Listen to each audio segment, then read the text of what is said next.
So hi all welcome back to Pooja Ranganath vlog. So guys ಎಲ್ಲರೂ ಹೇಗಿರ guys, ಇವತ್ತೇನೆಂದರೆ 2 vlog ಬರ್ತಿದ್ದಾವೆ ಒಂದೇ ದಿನ. 2 ವ್ಲಾಗು ಏನಂದರೆ, ಒಂದು ಅಜ್ಜಿಗೆ ಪ್ರ್ಯಾಂಕ್ ಮಾಡೋ ವಿಡಿಯೋ ಅದೊಂದು ಬರುತ್ತೆ.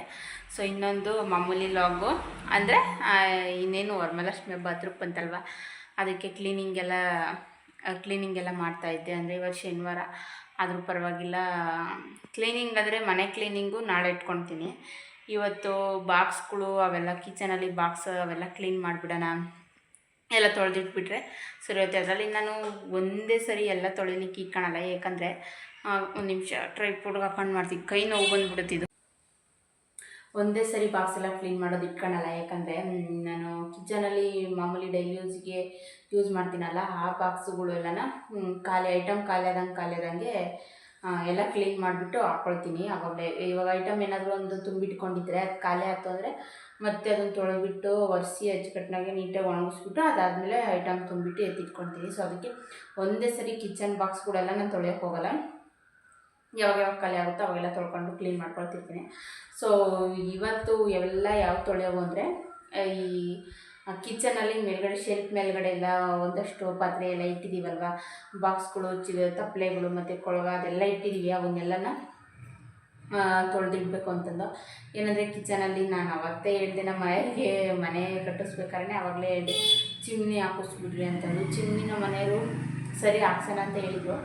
ಎಲೆಕ್ಟ್ರಿಕಲ್ ವೈರಿಂಗ್ ಎಲ್ಲ ರೆಡಿ ಮಾಡ್ತಾರಲ್ಲ, ಅಣ್ಣ ಇದ್ಬಿಟ್ಟು ಚಿಮ್ನಿ ಸುಮ್ಮನೆ ಎಲೆಕ್ಟ್ರಿಕಲ್ ಅವೆಲ್ಲ ರಿಪೇರಿ ಬರ್ತವೆ, ಏನಕ್ಕೆ ಸುಮ್ಮನೆ ಎಕ್ಸಿಟ್ ಫ್ಯಾನ್ ಬರುತ್ತೆಲ್ಲ, ಎಕ್ಸಿಟ್ ಫ್ಯಾನ್ ಹಾಕ್ಸ್ಕೊಳ್ರಿ ಸಾಕು, ಅದರಲ್ಲೇ ಚೆನ್ನಾಗಿದಾಗುತ್ತೆ ಅಂತ ಹೇಳಿದ್ರು.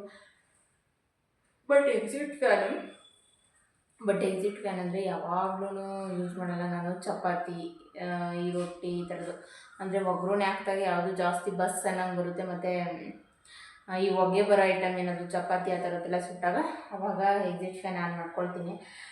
ಈ ಚಿಮ್ನಿ ಆದರೆ ಏನಂದರೆ ಆಟೋಮೆಟಿಕ್ ಬಂದುಬಿಡುತ್ತೆ ಆನ್ ಮಾಡಬೇಕು ಅನ್ನೋದು. ಫ್ಯಾನ್ ಎಕ್ಸಿಟ್ ಫ್ಯಾನ್ ಅಂದರೆ ಅಯ್ಯೋ ಅದು ಇನ್ನೇನು ಆನ್ ಮಾಡೋದು ಅಂತಂದು, ಕಿಟಕಿ ಬೇರೆ ಮಗ್ಲಲ್ಲೇ ಇರೋದ್ರಿಂದ ಗಾಳಿ ಬಸ್ ಅನ್ನಂಗೆ ಹಿಂಗೆ ಬೀಸಿದಾಗ ಎಲ್ಲ ಬಂದುಬಿಡುತ್ತೆ.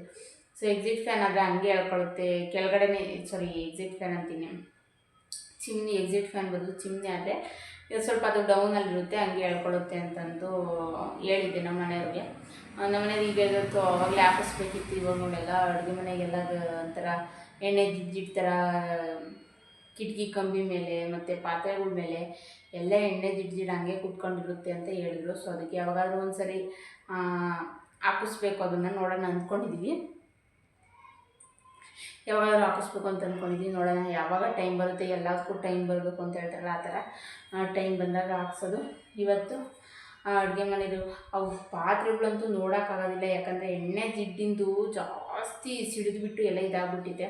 ಅದಕ್ಕೆ ಅದನ್ನ ಇವತ್ತು ಎಲ್ಲ ಎಣ್ಣೆ ಜಿಡ್ಡಿನಂತ ಅಂದರೆ ಡೀಪಾಗಿ ಬಾಕ್ಸ್ ಒಂದ್ರೊಳಗೊಂದು ಜಾಸ್ತಿ ಹಾಕ್ಬಿಟ್ಟು ತುಂಬಿಟ್ಟಿದ್ದೀನಿ ನಾನು. ಅದೆಲ್ಲ ತೆಗ್ದೇನು ಕ್ಲೀನ್ ಮಾಡೋದಿಲ್ಲ, ಏನಂದರೆ ಮೇಲ್ಗಡೆ ಇರೋದು ಮಾತ್ರ. ಇವಾಗ ಒಂದು ಬಾಕ್ಸಲ್ಲಿ ಏನಾದರೂ ಐಟಮ್ ಹಾಕಿದ್ದೀನಿ ಅಂದರೆ ಐಟಮ್ ಎಲ್ಲ ತೆಗೆದಿಟ್ಬಿಟ್ಟು ಬಾಕ್ಸ್ ಮಾತ್ರ, ಮೇಲ್ಗಡೆ ಇರೋ ಬಾಕ್ಸ್ ಮಾತ್ರ ತೊಳೆದಿರ್ತೀನಿ ಅಷ್ಟೇ. ಹಾಗೇನೇನು ನಮ್ಮೂರಲ್ಲಿ ಯಾವ ಥರ ಅಂದರೆ ಶ್ರಾವಣದಲ್ಲೇ ಕೊನೆ ಶ್ರಾವಣದಲ್ಲಿ ಆರತಿ ಸೇವೆ ಅದೆಲ್ಲ ಮಾಡ್ತಾರೆ.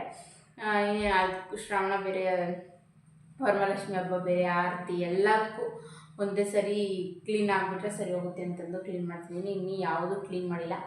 ರಗ್ಗುಗಳು ಮಾತ್ರ ಎಲ್ಲ ತೊಳೆದಾಕ್ಬಿಟ್ಟಿದ್ದೀನಿ, ಮೊನ್ನೆನೇ ರಗ್ಗೆಲ್ಲ ತೊಳೆದು ಎತ್ತಿಟ್ಟಿದ್ದೀನಿ. ಸೊ ಇವತ್ತು ಒಂದಷ್ಟು ಪಾತ್ರೆ ಸಾಮಾನೆಲ್ಲ ತೊಳೆದಿಟ್ಬಿಟ್ರೆ ನಾಳೆ ಕೆಳಗಡೆದೆಲ್ಲ ಕ್ಲೀನ್ ಮಾಡಿಬಿಡ್ತೀನಿ. ವಾಟರ್ ಕ್ಲೀನಿಂಗು ಮತ್ತು ಕಿಚನ್ನು ಕೆಳಗಡೆ ಪೂರ್ತಿ ನಾಳೆ ಕ್ಲೀನ್ ಮಾಡ್ತೀನಿ. ಆಮೇಲೆ ನಾಡ್ದು ಇನ್ನೊಂದು ದಿನ ಒಂದೇ ದಿನ ಕ್ಲೀನಿಂಗ್ ಎಲ್ಲ ಇಟ್ಕೋಬಾರ್ದು ಅಂತ ಹೇಳುತ್ತೆ ನಮ್ಮ ಅಜ್ಜಿ. ಅದಕ್ಕೆ ಇನ್ನೊಂದು ದಿನ ಮೇಲ್ಗಡೆ ರೂಮು, ಮಾಮೂಲಿ ನನ್ನ ಟೈಲರಿಂಗ್ ರೂಮು ಮತ್ತು ಹಿಂದೆಗಡೆ ರೇಷನ್ ರೂಮು ಅದೆಲ್ಲ ಕ್ಲೀನ್ ಮಾಡಿಬಿಡ್ತೀನಿ ಇನ್ನೊಂದು ದಿನ. ಅದಕ್ಕೆ ಇವತ್ತು ಮಾತ್ರ ಪಾತ್ರೆಗಳು ಕ್ಲೀನ್ ಮಾಡೋದು, ಮತ್ತು ಇನ್ನವಷ್ಟೆಲ್ಲ ಬಟ್ಟೆಗಳೆಲ್ಲ ಬಿಚ್ಚಾಕಿದರೆ ಅವೆಲ್ಲ ತೊಳೆದಾಕಬೇಕು. ಹಾಗೆ ಫ್ರಿಡ್ಜ್ ಎಲ್ಲ ಕ್ಲೀನ್ ಮಾಡಬೇಕು. ಫ್ರಿಡ್ಜೆಲ್ಲ ಕ್ಲೀನ್ ಮಾಡಿ ಅದನ್ನು ಒರೆಸ್ಬಿಟ್ಟು ಕ್ಲೀನ್ ಮಾಡಬೇಕು. ಅದರಲ್ಲಿರೋ ತರಕಾರಿ ಇನ್ನೇನು ಖಾಲಿ ಆಗ್ತಾ ಬಂತು. ಇರೋ ತರಕಾರಿ ಯಾವುದಿದೆ ತರಕಾರಿ ಅದನ್ನು ಸೈಡಿಗೆ ಎತ್ತಿಟ್ಬಿಟ್ಟು ಬಾಕ್ಸ್ ಎಲ್ಲ ತೊಳೆದಿಟ್ಟು ಫ್ರಿಡ್ಜ್ ಎಲ್ಲ ಕ್ಲೀನ್ ಮಾಡಬೇಕು. ಈಗ ಅಜ್ಜಿದು ಮೋಸ್ಟ್ಲಿ ಫಸ್ಟ್ ಅಜ್ಜಿದು ಫ್ರಾಂಕ್ ವಿಡಿಯೋ ಹಾಕ್ತೀನಿ, ಇಲ್ಲಾಂದರೆ ಫಸ್ಟ್ ಇದೇ ಬರುತ್ತೆ ಫ್ರಾಂಕ್ ವಿಡಿಯೋ. ಅಕಸ್ಮಾತ್ ಫಸ್ಟ್ ಬಂದಿಲ್ಲ ಅಂದರೆ ಇದು ಅಪ್ಲೋಡ್ ಆದಮೇಲೆ ಅದು ಬಂದಿರುತ್ತೆ, ನೋಡ್ಕೊಂಬಂದು ಫ್ರಾಂಕ್ ವಿಡಿಯೋ ಯಾವ ಥರ ಇತ್ತು ಅಂತ ಕಮೆಂಟ್ ಮಾಡೋದು ಮಾತ್ರ ಮರಿಬೇಡಿ. ಸಖತ್ತಾಗೈತೆ, ಫನ್ನಿ ಆಗೈತೆ ಫ್ರಾಂಕ್ ವಿಡಿಯೋ. ಒಂದ್ಸರಿ ನೋಡ್ಕೊಂಬನ್ನಿ. ನಮ್ಮ ಅಜ್ಜಿ ಪಕ್ಕ ಫ್ರಾಂಕ್ ಆಗುತ್ತೆ ಅಂತ ಅಂದ್ಕೊಂಡಿದ್ದೆ, ಪಕ್ಕ ಫ್ರಾಂಕ್ ಅಂತು. ಇಂಥವು ಎಷ್ಟೇ ಫ್ರಾಂಕ್ ಮಾಡಿದ್ರು ನಮ್ಮ ಅಜ್ಜಿ ಪಕ್ಕ ಫ್ರಾಂಕ್ ಆಗುತ್ತೆ. ಸೊ ಒನ್ ಬೈ ಒನ್ ಮೇಲಿಂದ ಫ್ರಾಂಕ್ ವಿಡಿಯೋಸು ಇವೆಲ್ಲ ಮಾಡ್ತಾ ಇರ್ತೀನಿ ಗೈಸ್. ನೋಡಿ ಈಗಿನ ಬಟ್ಟೆ ಹಾರಾಕಿ ಬಂದು ಕೂತ್ಕೊಂಡೆ, ಬಿಸಿಲು ಸಖತ್ತು ಬಿಸಿಲು, ಅದಕ್ಕೆ ಟವಲ್ ಹೊತ್ಕೊಂಡು ಹೋಗಿದ್ದೆ. ಬಿಸಿಲು ಜಾಸ್ತಿ ಇತ್ತಲ್ಲ, ಕಾಲೆಲ್ಲ ಸುಟ್ಟರೆ ಹಾಕ್ಬಿಡ್ತಾವ ಬಿಸಿಲಲ್ಲಿ ನಿಂತ್ಕೊಂಡ್ರೆ. ಜಾಸ್ತಿ ಬಿಸಿಲು, ಇವತ್ತೇನು ಬಿಸಿಲು ಚೆನ್ನಾಗಿ ಬರ್ತಿದೆ. ನೋಡಿ ಬಾಲಾಡ್ಕೊಂಡು ಕೂತಿದೆ ನೋಡ್ರಿ. ತೆಗಿಯೋ.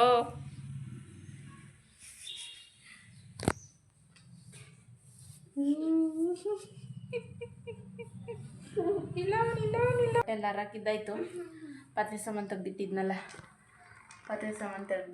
ಅವನ್ನೆಲ್ಲ ತೊಳಿಬೇಕು. ಇವತ್ತು ಊಟ ಮಾಡ್ತೀರೇನ್ರ? ಊಟ ಮಾಡಲ್ಲ ಅಂತ ಪಾತ್ರೆ ತೊಳೆದ್ಬಿಟ್ಟು ಈಗ ಕೊಡ್ತೀನಿ ಬಿಡು ಗೈಸ್. ನೋಡಿ ಬಟ್ಟೆ ತೊಳೆದಿದ್ದೆಲ್ಲ ಆಯ್ತು. ರಗ್ಗುಗಳೆಲ್ಲ ಮುಂಚೆ ತೊಳೆದ್ಬಿಟ್ಟು ಹಾಕಿದ್ದೆ. ಇವತ್ತು ಜಸ್ಟ್ ಬಟ್ಟೆಗಳೆಲ್ಲ ತೊಳೆದಾಕ್ಬಿಟ್ಟು, ಬಟ್ಟೆ ಏನು ಜಾಸ್ತಿ ಇರಲಿಲ್ಲ, ಸ್ವಲ್ಪ ಮಾತ್ರ ಇದ್ವು. ಬಟ್ಟೆ ಎಲ್ಲ ತೊಳೆದಾಕ್ಬಿಟ್ಟು ಮ್ಯಾಟೆಲ್ಲ ತೊಳೆದಾಕಿ ಈಗ ಪಾತ್ರೆ ತೊಳೆಯೋಣ ಅಂತಂದು ತೊಗೊಂಡಿದ್ದೀನಿ. ಈ ಹಬ್ಬಗಳು ಬಂತು ಅಂದರೆ ಬರೀ ತೊಳೆಯೋದು ಬಳಿಯೋದು ಇದೇ ಹಿಡಿದೋಗ್ಬಿಡುತ್ತೆ. ಸೊ ವಾರ 15 ದಿನದಿಂದ ಒಂದು ದಿನ ಹಬ್ಬ ಮಾಡೋದಕ್ಕೆ ವಾರ 15 ದಿನದಿಂದ ತೊಳೆಯೋದೇ ಇರುತ್ತೆ. ಅದಕ್ಕೆಲ್ಲ ಕ್ಲೀನ್ ಮಾಡ್ತಾಯಿದ್ದೀನಿ ನೋಡಿ. ಏನು ಮಾಡೋಕ್ಕಾಗಲ್ಲ, ಕ್ಲೀನ್ ಮಾಡಲೇಬೇಕು. ಅದಲ್ಲದೆ ಏನಂದರೆ ಮೇಲ್ಗಡೆ ಯೂಸ್ ಮಾಡ್ತಿಲ್ದಿರೋ ಅಂಥ ಪಾತ್ರೆಗಳೆಲ್ಲ ಶೆಲ್ಫ್ ಮೇಲೆ ಹಾಕಿರ್ತೀವಲ್ವ, ಸೊ ಅವೆಲ್ಲನ ಪಾತ್ರೆಗಳು ಈ ಥರ ಹಬ್ಬಗಳು ಏನಾದರೂ ಈ ಥರ ಫಂಕ್ಷನ್ನು ಅದು ಇದು ಬಂದಾಗಲೇ ಅವು ಜ್ಞಾಪನಕ್ಕೆ ಬರೋದು. ಮಾಮೂಲಿ ಡೈಲಿ ಯೂಸ್ ಮಾಡೋ ಥರ ನಮಗೆ ಅವು ಪಾತ್ರೆಗಳು ತೊಳಿಬೇಕು ಅಂತ ಅನ್ಸೋದಿಲ್ಲ ಗೈಸ್. ನೋಡಿ ಅದು ಪಾತ್ರೆ ಎಲ್ಲ ತೊಳೆದಿದ್ನಲ್ಲ, ಅವನ್ನೆಲ್ಲ ಒರೆಸಿ, ಬಿಸಿಲು ಬಂದಿತ್ತು ಚೆನ್ನಾಗಿ, ಬಿಸಿಲಿಗೆ ಇಟ್ಟಿದ್ದೆ, ಹಾಕೊಂಡಿದ್ವು. ಇನ್ನು ಸ್ವಲ್ಪ ತ್ಯಾವ ಇತ್ತಲ್ಲ, ಅದನ್ನೆಲ್ಲ ಒರೆಸ್ಬಿಟ್ಟು ಎತ್ತಿಟ್ಟೆ. ತ್ಯಾವ ಇದ್ದು ಹಂಗೆ ಎತ್ತಿಟ್ರೆ ಅದೊಂಥರ ಕಪ್ಪುಗೆ ಕಲೆ ಥರ ಹೋಗ್ಬಿಡುತ್ತೆ. ಅದಕ್ಕೆ ಯಾವುದೇ ಪಾತ್ರೆ ತೊಳೆದ್ಬಿಟ್ಟು ಎತ್ತಿದ ಪಾತ್ರೆಗಳಂತವಂದರೆ ತೊಳೆದು ಒರೆಸಿ ನೀಟಾಗಿ ಆಮೇಲೆ ಎತ್ತಿರ್ತೀನಿ.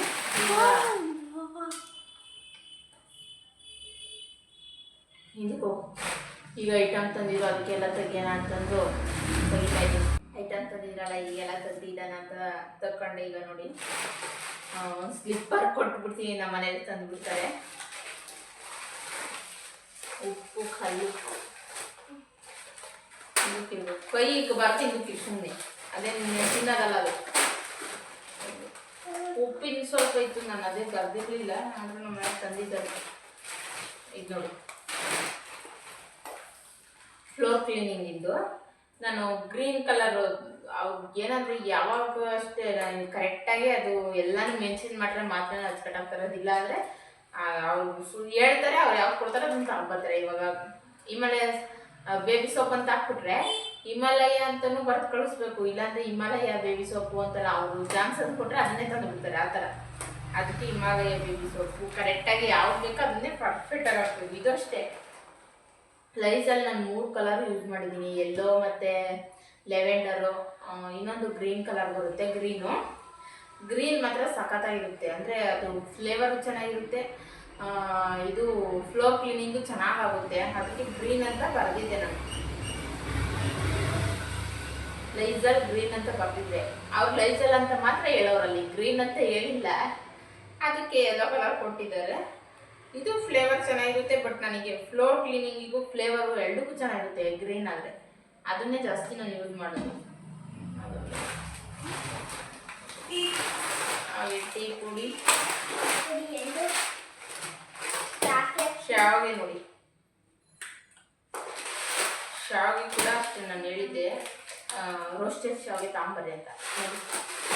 ಮಾಮೂಲಿ ಶಾವಿಗೆ ತಗೊಂಬಂದಿದ್ದಾರೆ. ನಾನು ಹೇಳೋದೊಂದು ನೀವು ತರೋದೊಂದು ಇರಲಿ, ಅದನ್ನು ಏನಾಗಲ್ಲ ಅಂತಾರೆ.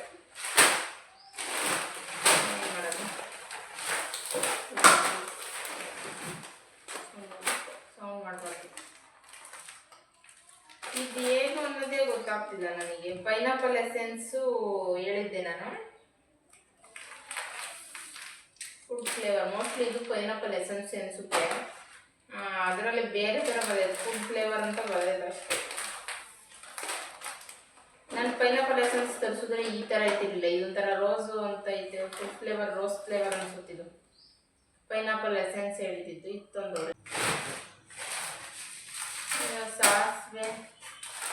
ಹನಿ ಜೇನುತುಪ್ಪ. ಇದಕ್ಕೆ ವರಮಹಾಲಕ್ಷ್ಮಿ ಹಬ್ಬಕ್ಕೆ ಹಬ್ಬದ ಐಟಮ್ ಇದೆಲ್ಲ ತರಿಸಿರೋದು. ವರಮಹಾಲಕ್ಷ್ಮಿ ಹಬ್ಬಕ್ಕೆ ಬೇಕಲ್ಲ, ಅದಕ್ಕೆ ಜೇನುತುಪ್ಪ, ಕಡಲೆ ಹಿಟ್ಟು, ಏನಾದರೂ ಒಂದು ಎಡಿವೇಟ್ ಮಾಡ್ತಾನೆ ಇರ್ತಾರೆ ನಮ್ಮ ಮನೇಲಿ. ಈ ಥರ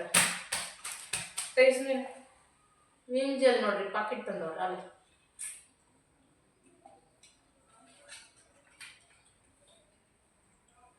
ದೊಡ್ಡದು ಡಬ್ಬ ಬರುತ್ತೆ, ನಾನು ಡೈಲಿ ಯೂಸ್ ಮಾಡೋದು, ಜಾಸ್ತಿ ಯೂಸ್ ಮಾಡೋದು ನಾನು ಅದನ್ನೇ ನೋಡಿ. ಇದು ತಂದವ್ರು ಅಲ್ಲಿ. ಇದು ಸ್ವಲ್ಪ ದಿನಕ್ಕೆ ಖಾಲಿ ಆಗೋಗ್ಬಿಡುತ್ತೆ, ಇದ್ರಲ್ಲೇನು ಜಾಸ್ತಿ ಇರಲ್ಲ. ಆಮೇಲೆ ಬಟಾಣಿ ಕಾಳುಗಳೆಲ್ಲ ಶಿರಾದಲ್ಲಿ ತಂದಿದ್ವಲ್ಲ, ಇದು ಅಂದರೆ ಬಟಾಣಿ ಒಂದು ತಂದಿರಲಿಲ್ಲ ಶಿರಾದಲ್ಲಿ. ಸೊ ಬಟಾಣಿ, ಕಡಲೆ ಬೀಜ ಎಷ್ಟಪ್ಪ ನೋಡಿ, ಚೆನ್ನಾಗಿ ಅವಳ ಒಂದು ಕಡಲೆ ಬೀಜ. ನೆಕ್ಸ್ಟ್ ಇದು ಸಣ್ಣ ರವೆ, ಬೇಬಿ ಸೋಪು,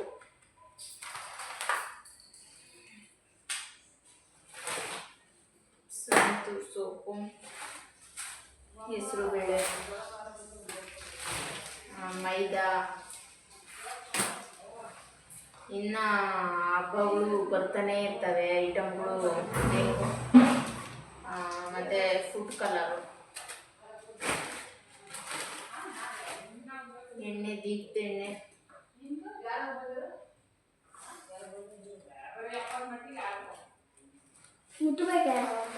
ಬೇಡ ಹೋಗು,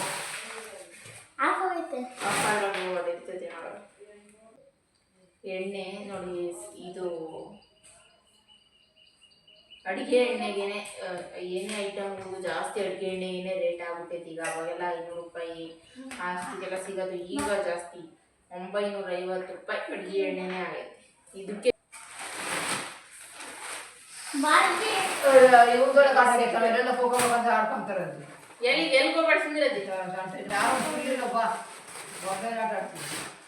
ಸಂಜೆ 5 ಗಂಟೆ ಮೇಲೆ ಆಟಾಡಕ್ಕೆ ನೋಡಿ. ಬೆಲ್ಲ ಜಾಸ್ತಿ ತರಿಸಿದ್ದೀನಿ ಸರಿ.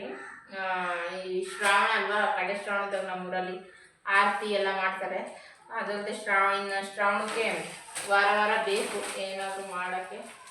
ಅದಕ್ಕೆ ಜಾಸ್ತಿ ತರಿಸಿದ್ದೀನಿ ಬೆಲ್ಲ. ವರಮಹಾಲಕ್ಷ್ಮಿ ಹಬ್ಬಕ್ಕೂ ಬೇಕು. ಅದಕ್ಕೆ ಬೆಲ್ಲ ಸೇಕ್ರೆ ಇಷ್ಟು ಐಟಮ್. ಇದರಲ್ಲಿ ಇನ್ನೂ 2 ಐಟಮ 3 ಐಟಮ ತಂದಿಲ್ಲ ಅಂದರು.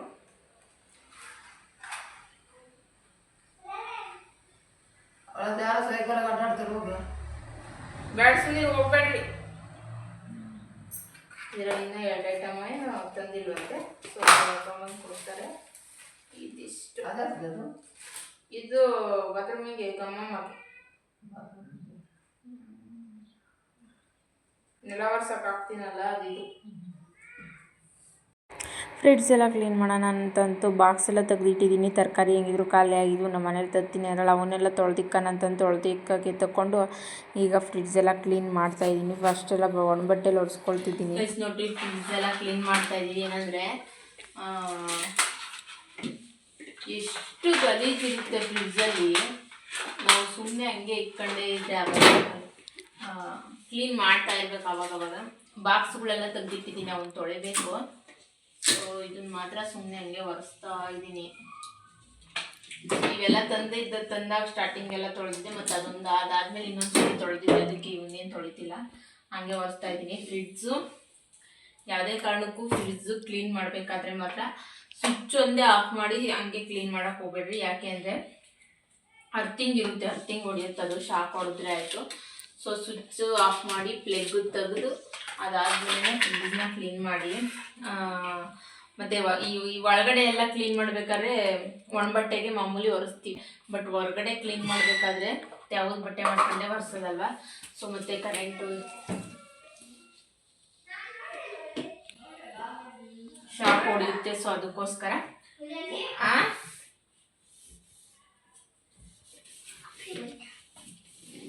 ಅದಕ್ಕೆ ಕರೆಂಟ್ ಇದ್ದಿದ್ದಾಗ ಆಫ್ ಮಾಡಿಬಿಟ್ಟೆ ಕ್ಲೀನ್ ಮಾಡಬೇಕು. ಏನಮ್ಮ? ಗೊತ್ತಾ, ಇದನ್ನೆಲ್ಲನ ಈಗ ಕ್ಲೀನ್ ಮಾಡ್ತಾ ಇದ್ದೀನಿ. ನೋಡಿ, ನೋಡ್ರಿ ಎಷ್ಟು ಕೈಸಿ ನೋಡಿ ಖರ್ಚಿಪ್ ಆಗಿರೋದು ಇದು ನೋಡ್ರಿ ನ್ಯಾಪ್ಕಿನ್ ಹೆಂಗಾಗ್ಬಿಟ್ಟೈತೆ ಅಂತಂದು. ಈಗ ಹೊಸ್ದಾಗಿ ತಗೊಂಡಿರೋದು ಇದು ನೋಡಿ ನ್ಯಾಪ್ಕಿನ್. ಈ ಕಡೆ ಮಾತ್ರ ಹೊಡ್ಸಿದೀನಿ, ಈ ಕಡೆ ನೋಡಿ, ಈ ಕಡೆ ಹೆಂಗಿದೆ, ಈ ಕಡೆ ಹೆಂಗಿದೆ ನೋಡಿ, ಎಷ್ಟು ಧೂಳು ಗಲೀಜಿರುತ್ತೆ ನೋಡಿ. ಹೊಸ್ದಾಗಿ ಕ್ಲೀನ್ ಮಾಡಿರೇನೆ ಅದು ಗೊತ್ತಾಗೋದು ಎಷ್ಟು ಗಲೀಜಿರುತ್ತೆ ಅನ್ನೋದು.